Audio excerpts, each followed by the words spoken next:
everybody, it's George here again. Let me tell you a story. I was using my laptop to surf the internet, like we all do. Unknowingly, I ended up installing this really dodgy kind of antivirus program onto the system, and let me tell you, that was just the beginning of all my troubles.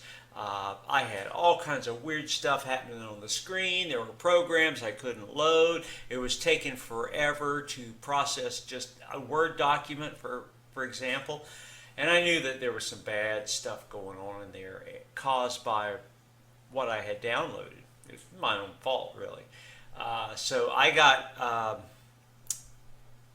wasn't being very successful at fixing this, so I went online and I found these guys. Let me give you their website. Okay, write this down. It's onlinepctechnicians.com. They cleaned up my spyware, the malware, all the other things that were messing up my laptop. And in the meantime, while they were doing all that, I went and had lunch. It was nothing to it.